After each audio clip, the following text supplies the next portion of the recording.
Good morning, kids. How are you? My name is Lynsey Smith, and I am here today with Visiting Teller of Tales, and I'm here to read you an awesome story. This book is called Porcupine's Pie, and it's written by Laura Renaud, illustrated by Jenny Poe, and it is published by Beaming Books. So I don't know if you've ever heard of this book, but it is one of my favorites. I have two little boys that we visit this library a bunch during the year, and I found this last year, and my boys fell in love with it. So we are going to go ahead and read this to you today, and one reason why we picked this book out for you is because we are changing from summer to fall. And so one of the books that comes to my mind is this book. So I'm going to go ahead and start. Porcupine's Pie. And you'll also know that this story is amazing because it talks about teamwork, being a good friend, being generous, and just helping each other out. Porcupine prickled with excitement. It was fall feast day. Her mouth watered as she opened her pantry. 1 stick of butter, 2 handfuls of sugar, and 3 scoops of flour. In a pail, she had a pile of rosy red cranberries, just the right ingredients to make her famous cranberry pie. Yum. Porcupine read her recipe. Step 1, wash the cranberries. She stepped into her favorite boots and waddled down the path toward the river. Porcupine stopped to rest at the base of the squirrel's oak tree. Squirrel, Porcupine called, are you making your famous nut bread for fall feast day? Squirrel poked her head out of her nest. No, it's just plain nuts for me this year. Bread needs flour, and I have none. Don't look so sad, Squirrel. I have flour to spare. Squirrel scampered down the tree trunk. Really? Oh, thank you, Porcupine. The flour is in my pantry. Help yourself. Porcupine continued toward the river.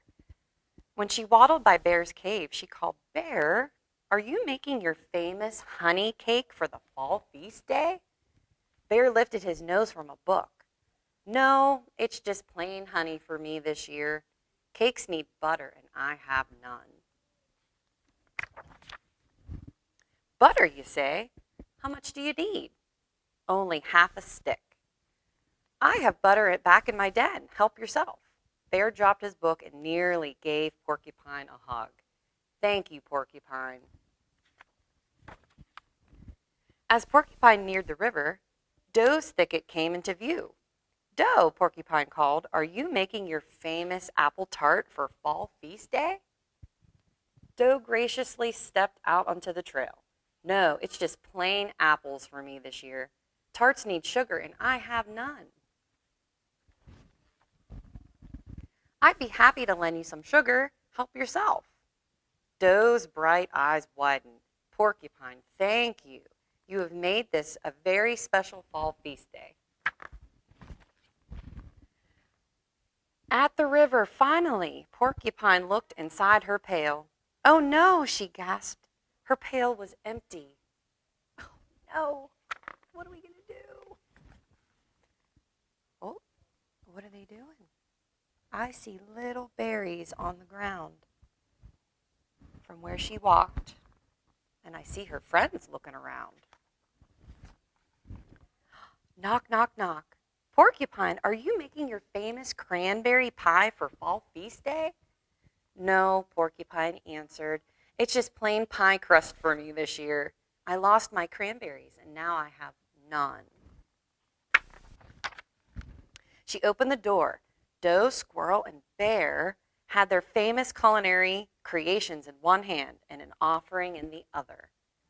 Leftover nuts, said Squirrel. A dribble of honey, said Bear. A few extra apples, said Doe. And a handful of cranberries, said Bear. I could just hug you, Porcupine beamed. If I can't make my famous cranberry pie, there's nothing better than a festive friendship pie. The end.